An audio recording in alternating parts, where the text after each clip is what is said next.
becoming someone that's out there and studying all of this and trying stuff out is super important. We're now diving into AI. Just never stop digging into this stuff and trying it out and learning as much as you can. Welcome to Women Talk Tech, the podcast for business professionals committed to advancing women in the tech sector.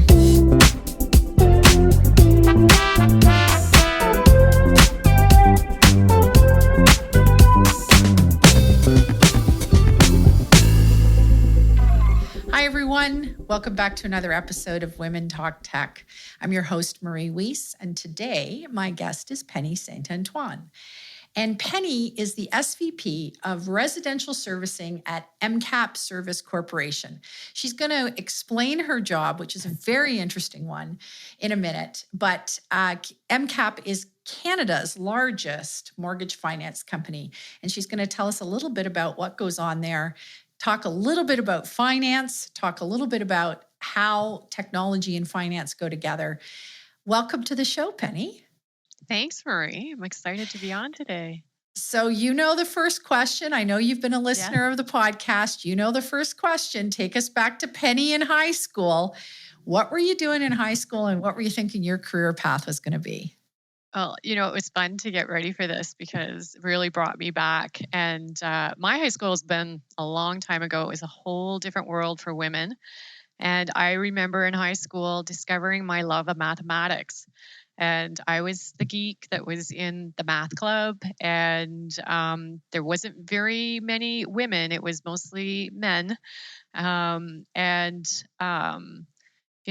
grew up in a time where my parents, they're both so proud of both their daughters and where we've ended up. But they very much were of the world that once you get married and have kids, you're going to be at home. And, my dad would often say to me, I don't understand why you're interested in university, because what's the point? You're going to just be at home anyways. And that's not what I wanted for myself. But I think it kind of sets the stage for the options that were available, at least from my perception. I didn't even understand what an engineer was. I'm kind of embarrassed to admit that, but back then I had no idea. My mom was a teacher. My dad was an accountant. And I wanted to be a teacher. I wanted to be a math teacher in high school. And I remember I got accepted at University of Waterloo after writing exams. And I remember my math teacher was a bit shocked that a woman won, not one of the guys. And I got into this university for math, and I was so excited to get in. Very little women. It was pretty much all men. And I was starting to discover all of these other math careers that I didn't even know were out there, like being an actuary and being an engineer and all of these different things. But I had applied for the math teaching because I love to help people and I love math, which I quickly discovered once I started teaching is 32 students, maybe 2 in the class actually like math. So I was starting on a trajectory going that way at a very young age, not even realizing all of the amazing opportunities that even back then were available to me. I think it's funny looking back, And that's a real typical scenario. It's a typical story. We oftentimes look to our parents to give us some guidance as to what we're going to do. We go into the family business, so to speak, whether that's being a teacher or whatever.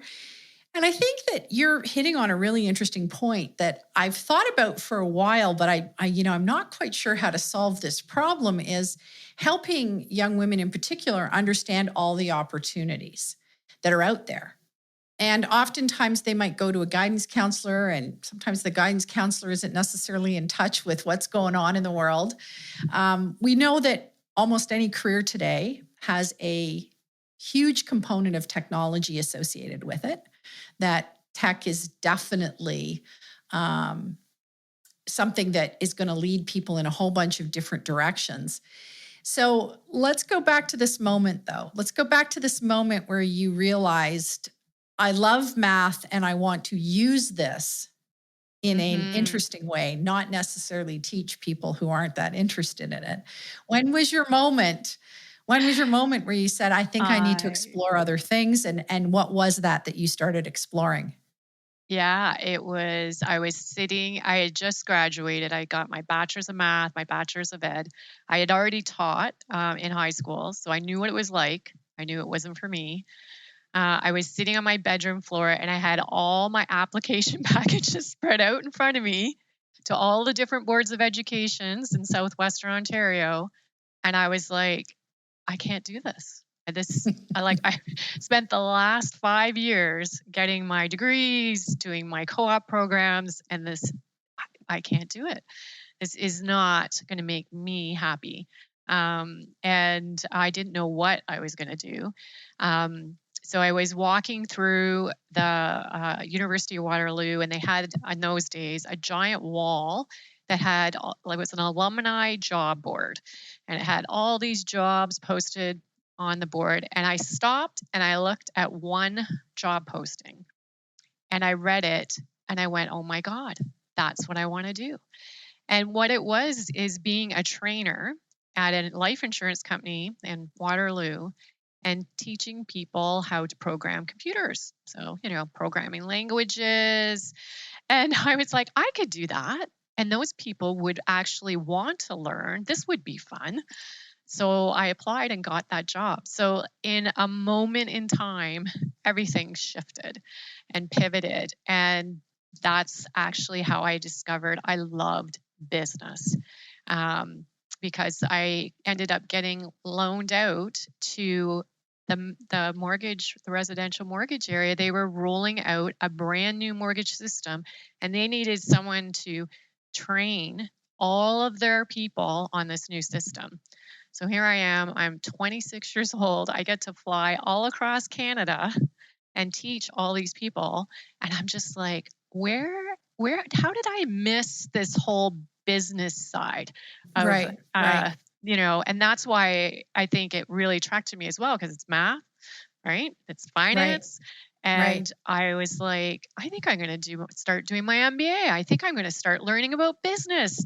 And then I did another pivot and eventually I went into operational leadership.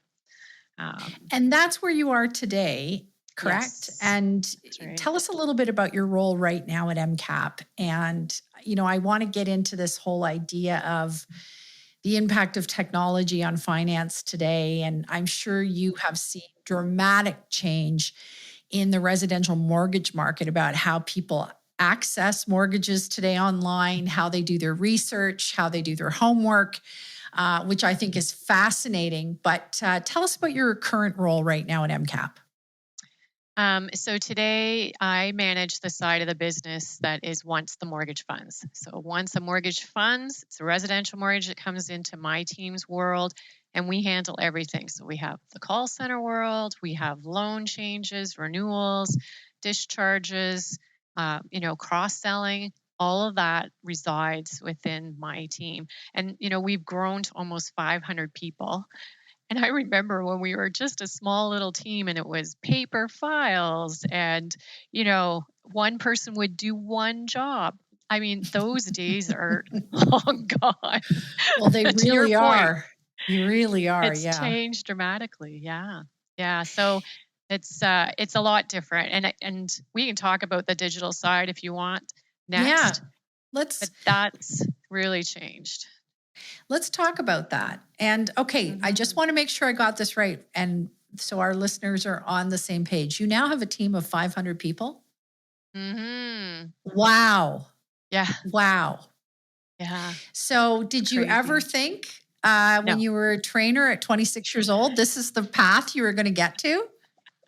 No, never. I never thought I'd be doing this kind of job ever.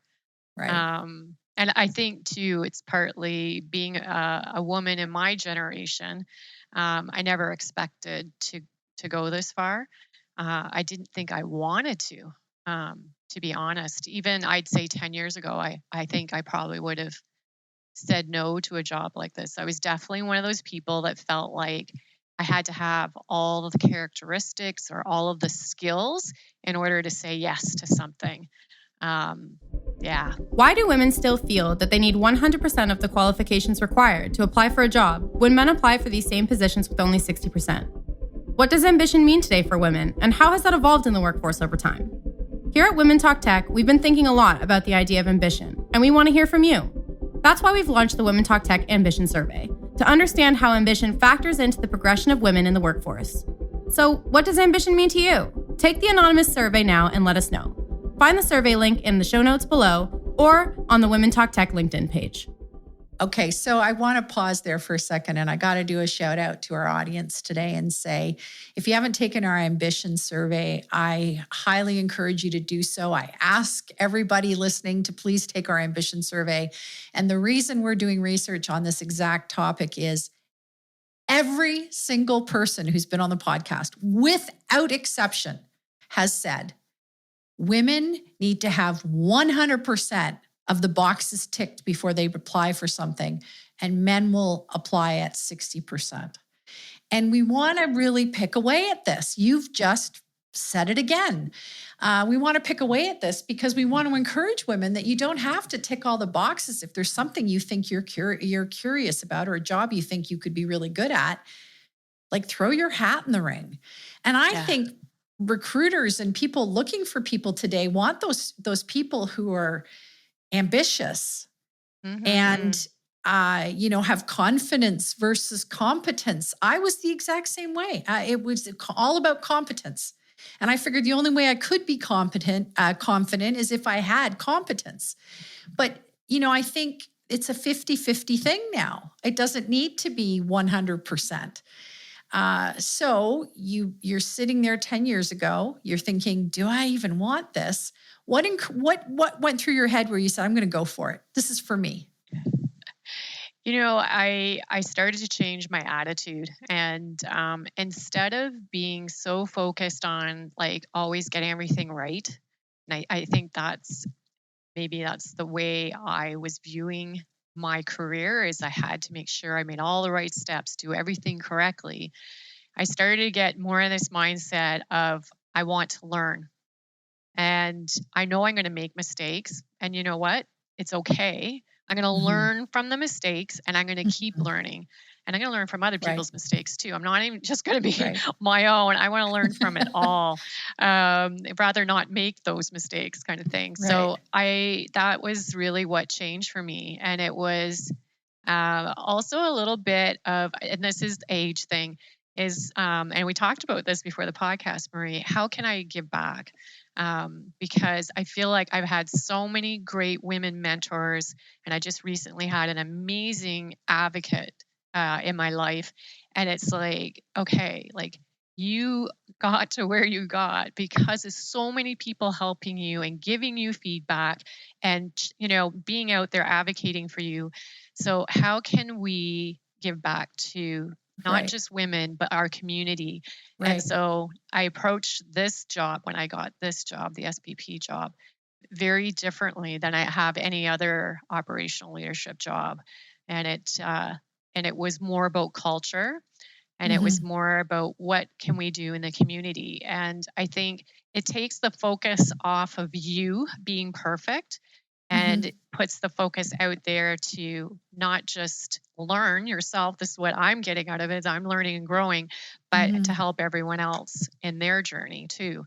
And I think that was more of a later in life of a mindset shift for me. I love that mindset. And I think when I look at a lot of young people today who I see as very successful, they've adopted that mindset early on. Yeah. And they think about, it doesn't take it. And I know myself as well. It took a long time to learn that. It took a long time to understand that, and get to that next level. So thank you for putting that out there. If there's young listeners on our podcast today, I encourage you to think about that. How are you giving back and not just making it about your own personal progress? And I think also the fact that you recognize that we need to bring more people up the ladder. And I think that that's really important, is bringing people up the ladder. So the fact you recognize that as well is really incredible. So thank you very much for that. The thing I want to get back to, though, let's get back to this digital. This is my Yes. favorite topic. Yes. No. Let's get back to digital and let's talk about that a little bit. I don't know what you want to share on that topic, but I think we both agree. And I remember one of my I was earlier gonna say jobs in that. corporate. I was Oh. working at the Bank of Montreal, and I remember working on a cooperative venture with a bunch of other banks and a couple of other technology providers to do the first ever mortgage calculator, where you could go online and calculate a mortgage and see what it was going to cost and who might give you a mortgage. And it was Gosh. revolutionary that these Yes. banks would work together on this. And I can't remember what the product was called now that I was building, but it was kind of an interesting time because this would have been the first evolution of websites and the internet. So what's your observation at this point? Well, I thought you were going to talk about how we met, and because I met Marie when I started in this role, and I kind of inherited a portal that the previous management had put together, and I learned a really big lesson with Marie, and that was never design your portal in what you think they want, but design it for let your customer be the one that leads the charge there. And, that was a big lesson because I had to start all over again. But we have taken that through for the last 7 years. And Marie was the one that kind of helped us get on the right road way back in the day. But ever since then, it's really been about what's the feedback we're getting, and that iterative, constant change, constantly adapting it so that it works for them and the times. Because what worked 5 years ago and what people wanted 5 years ago is dramatically different. And it's not even necessarily to do with the mortgage finance industry. It's everywhere. It's how they see things on Amazon. It's how they experience the digital transformation. And so it's a constant iterative process for us now. Well, I think everybody would agree, and I have to think this is why opportunities in tech abound and why we need more women in tech. We desperately need more women in tech, and that you could show up in tech in a variety of ways. But what we've experienced over the last 3-4 years is that buyer behavior's changed. Expectations are off the charts as far as what people expect. They have zero tolerance these days for logging into something and having I used to use the expression kludgy, and people would say, what does that mean? And I said, well, it's a kludgy experience, meaning it's all convoluted. You don't know where to click. There's things there that shouldn't be. We just, as a businesses, to your point, it doesn't matter what industry we're in. It doesn't matter what sector we're in. It doesn't matter what we sell or what service we provide. We have no patience anymore for something that doesn't function. We want our hair salon to have an online booking portal. Yeah. We want everything to be immediately accessible, easily accessible.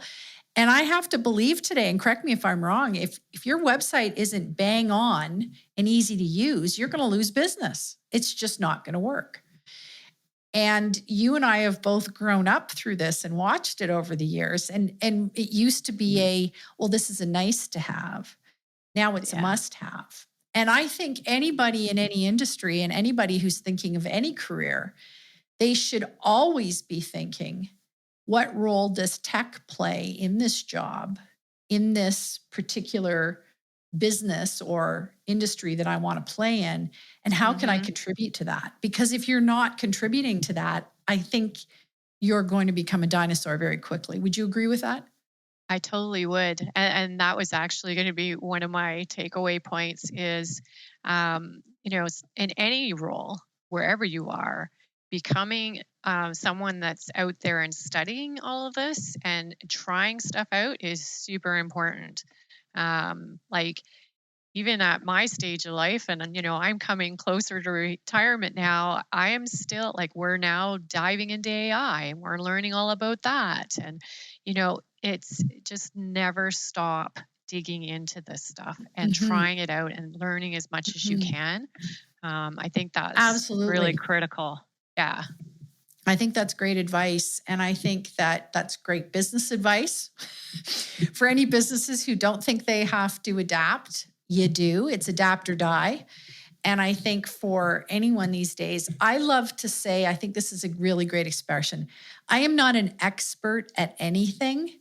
I would like to think, though, I'm an experienced tester. And I would like to think I'm good at testing things and saying, well, this works, this didn't. And getting back to your point about thinking that there's this state of perfection that we're inspiring to, it is a false, you agree, is a false pretense in the world today. There's no such thing as perfect. And the faster we agree not to aspire to that, the happier we'll be, I believe, and the more effective we'll be. I agree. And I don't think our society, especially for women, is very kind that way. Agree. I think it makes it tough for women. Yeah, absolutely.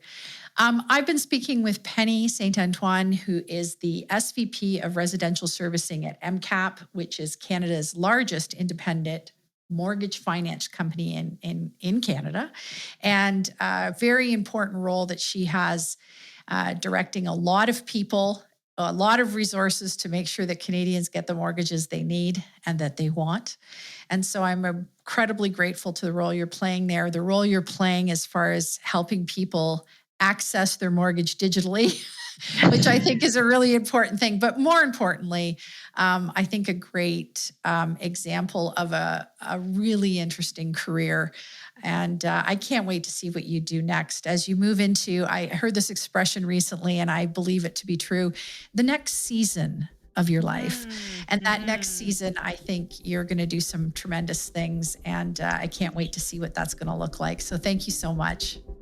Thank you, Marie. I really appreciate the kind words. And thank you for having me on the podcast. Loved it. Wonderful. I've been speaking with Penny St Antoine. You've been listening to Women Talk Tech, and I'm your host, Marie Wiese. As always, thank you so much for listening.